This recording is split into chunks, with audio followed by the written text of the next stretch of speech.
धारिणी कमला कमल दल विहारिणी वाणी विद्या दाहिनी नमामि त्वाम। मतलब जब भारत माता का भी वर्णन हुआ तो तुम्ही दुर्गा दश प्रहरण धारिणी, वो दशभुजा देवी का अवतार बनाया। जब दशभुजा देवी ने अवतार दिया था तो वो कैसी हुई थी? उन्होंने बोला था कि अहंग दुर्गी अहंग राष्ट्री, मतलब मैं दुर्गा हूँ और मैं एक राष्ट्र हूँ। और मेरा राष्ट्र का सामर्थ्य कैसे बनता है?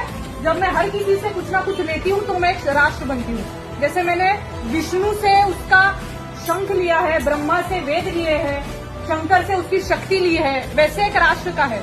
जब हम भारत माता को कुछ देते हैं तो वो एक राष्ट्र बनती है। इसलिए कि हमको अभी ये समझना पड़ेगा कि जहाँ धार्मिक एकत्रीकरण होता है वहाँ राष्ट्रीय जागरण करना भी उतना ही आवश्यक है। आप सबने एक भजन सुना होगा, वैसी परिस्थिति हमारे देश की है। समय कम है, लंबी है मंजिल, तुम्हें तेज कदम चलना होगा।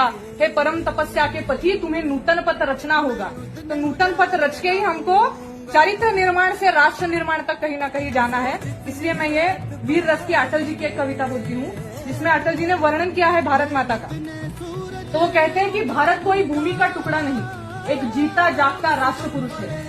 भारत कोई भूमि का टुकड़ा नहीं, ये जीता जागता राष्ट्र पुरुष है। दिल्ली इसका दिल है, कश्मीर इसका मुकुट है, पंजाब और बंगला दो विशाल कंधे हैं, कन्याकुमारी इसके चरण है, सागर इसके पग पखारता है, माथे की चंद्रमा इसकी बाली है, पावस के काले मेघ इसके केश है, सूरज इसका तेज है।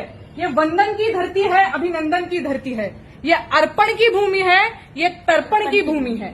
इसकी नदी नदी हमारे लिए गंगा है, इसका कंकड़ कंकड़ हमारे लिए शंकर है।